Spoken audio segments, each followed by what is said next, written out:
Hello and welcome to the English Speaking Studio. I'm Jack, your co-host. And I'm Lucy. Welcome to the deep dive. So today, we're diving into your world. Oh, wow. Your podcast, English Speaking Studio. It's amazing how you're helping non-native English speakers find their voice.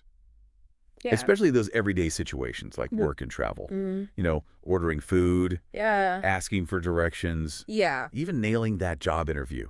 Yeah. It's all about confidence, right? It's all about confidence, absolutely. What's really impressive is how you blend those practical skills, pronunciation, fluency, vocabulary, with a light and cheerful tone. It feels like you're right there with your listeners, guiding them every step of the way. Well, you know, learning a language should be fun, not intimidating. I try to keep things clear, offer tips and examples they can use right away, but sometimes even the best learners hit those common bumps in the road. That's where you come in. Ready to unpack some common mistakes English learners make. Absolutely. And how to steer clear of them. It's all part of the journey, you know? It's through recognizing those patterns that we actually start to master the nuances of the language. So let's dive in. One thing that jumped out at me was pronoun confusion. He, she, it. Right. I can imagine this is particularly tricky for learners coming from languages without gendered pronouns. It definitely adds a layer of complexity. It's fascinating how our native language shapes our understanding of new ones. Think of it this way. For someone whose language doesn't distinguish between he and she, every object suddenly has a gender in English. It's a whole new way of seeing the world. That's a great point. It's not just about memorizing rules. It's about shifting your whole perspective. Right. So what are some strategies for getting those pronouns straight? Practice, practice, practice. But make it active and engaging. Instead of just reciting rules, try using visual aids. Imagine pointing at pictures and saying, he's tall, she's playing guitar. It reinforces those connections in a way that simple repetition can't. Visuals, I like it. It's like creating a mental map of how the language works. Now articles. Those pesky little words, an and the toki. You address this in your podcast. And I think everyone at some point has tripped over them. Oh, absolutely. They seem simple, but they're deceptively complex. You're an for general, and a for specific rule is a great starting point. But what's even more interesting is that the concept of articles doesn't exist in many languages.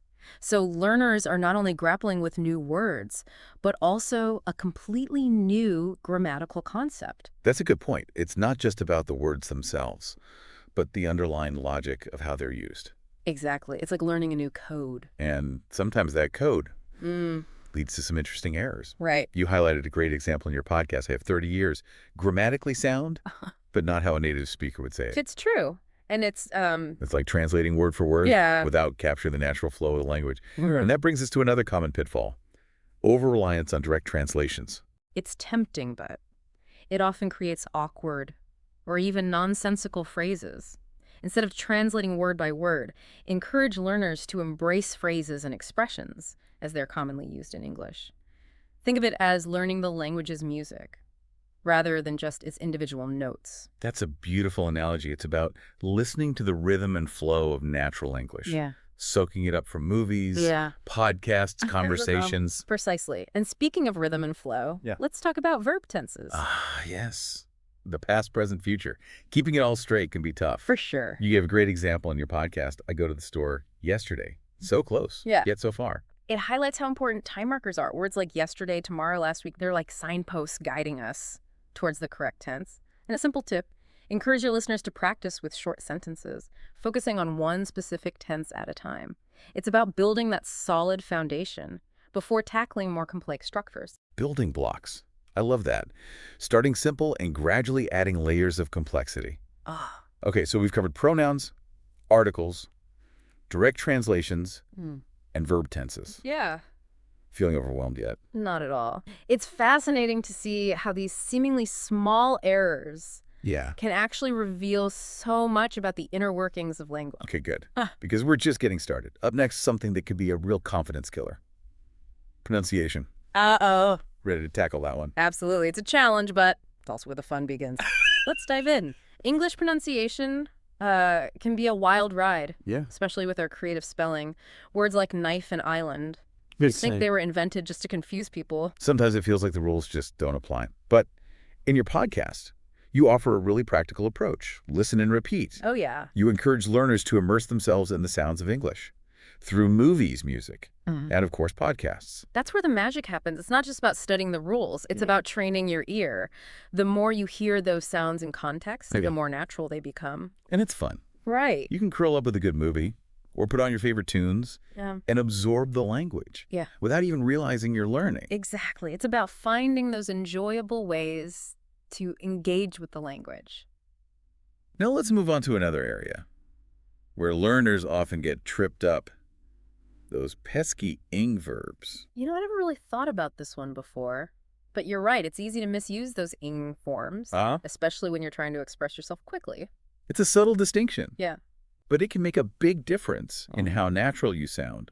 Think about it. Yeah. Saying, I am liking pizza versus I like pizza. Both convey the same idea, but one sounds more natural to a native speaker. The key is understanding the difference between continuous actions Yeah. and gerunds. Okay, so continuous actions are things happening right now, and gerunds are more like nouns formed from verbs, right? Exactly. But how do you explain that to someone who's just starting out? It's all about recognizing patterns and finding ways to make those patterns memorable. Instead of diving deep into grammatical terms, try using vivid examples. You could say, I am running, continuous action, versus running is my favorite hobby, gerund. It helps to create those mental images that stick. Mental images. I love that. It's like painting a picture of the grammar in their minds. And let's talk about something that seems simple, Okay. but can trip up even advanced learners. Plurals. It's one of those things that can easily slip through the cracks when you're focused on so many other aspects of the language, but it's crucial for clear communication. You highlighted a perfect example in your podcast, I Have Two Cats. It's such a common mistake, even for learners who know the plural rule. It is a reminder that even simple rules need constant reinforcement. Absolutely. Encourage your listeners to develop a habit of double-checking those singular and plural forms. Make it a game. Challenge them to spot the missing S in sentences. That's fun. Now, you dedicate a good portion of your podcast to something that's close to my heart, learning through media. It's an incredibly powerful tool. Think about it. We're constantly bombarded with language through movies, TV shows, music, podcasts.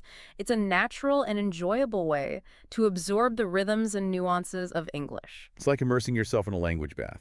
You encourage your listeners to be active listeners, Yes. not just passive consumers of media. Yeah. Repeating phrases, mimicking pronunciation. It's about engaging with the language on a deeper level. Exactly. It's about turning those everyday moments into learning opportunities.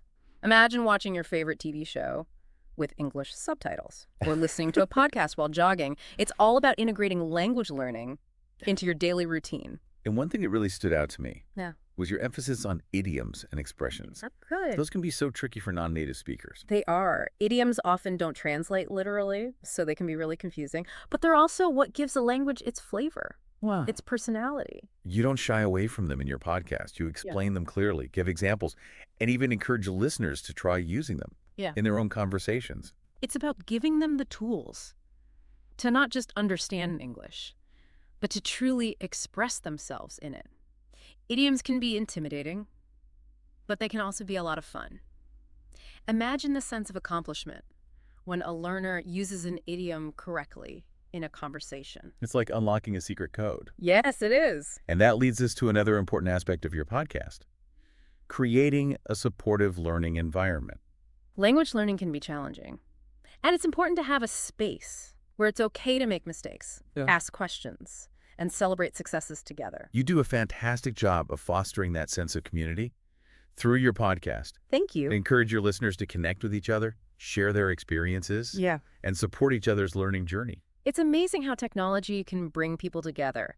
Your podcast isn't just a learning tool. It's a platform for connection and shared growth. And that brings us to another key theme in your podcast, the power of practice and perseverance. Oh, that's so important. Learning a language isn't a quick fix. No. It's a journey that requires dedication and effort.